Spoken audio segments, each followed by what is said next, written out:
IndyCar might pass some by, but not Parnelli Jones, who watches and attends as many races as he can with his wife Judy, and in his Torrance, California home, has a few memories as well. Like so many racers, Parnelli, too, has memorabilia throughout his house, including this clock, which was awarded to him from the L. Strauss & Company for the win in 1963. But you can tell one of the centerpieces of his life and his career was that 1967 Turbine and what could have been. God almighty. It just happens, you know, it passes by. You know, it's half a century. 50 years ago, it all started with a courting by Andy Granatelli, who in 1967 was prepared to take innovation to a whole new level. Well, he was really Mr. 500, you know. He put a lot into the Speedway, you know, with his advertising and stuff like that. He was ahead of his time, really, yeah, wasn't he really was, yeah. You know, I thought it was one of Granatelli's far-out left deal that probably wouldn't work. Then the more I drove it, the more I got enthused about it, you know. I didn't think it was going to be a world beater as it happened to be. I didn't think it was going to be as good as it was.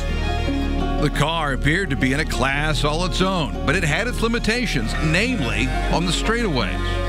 Well, about halfway down, they put the accelerating, and of course Mario and Foyt and Ernie and all of them, you know, were figuring I'm backing off, you know, so he's sandbagging, you know, and I'm not, you know, and I had no reason to sandbag.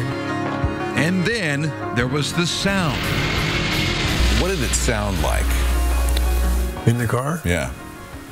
More wind noise, I guess, than anything. You just kind of go shh. Parnelli made plenty of noise at the start of the race in '67, passing Joe Leonard, A.J. Foyt, Gordon Johncock, and Dan Gurney by turn 2, and then took aim at the pole sitter, Mario Andretti. You passed 4 guys by the time you hit to the south short chute, and then you see Mario in front of you there. Yeah, well, the perfect timing. I caught Mario and went underneath him, and he gave me the 1-lap sign. No, he just said, well, screw you, I guess, you know. Yep, Parnelli had whooped everyone by the time he was on the backstretch. He led 4 times for 171 laps.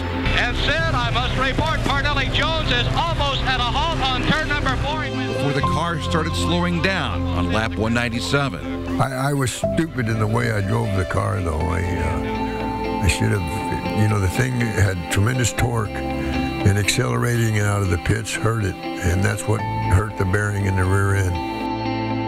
Arguably the most famous car in Speedway history, wound up 6th, but the memories and memorabilia are still around, and 50 years later, one of the most famous racers in the world, so is a hint of regret.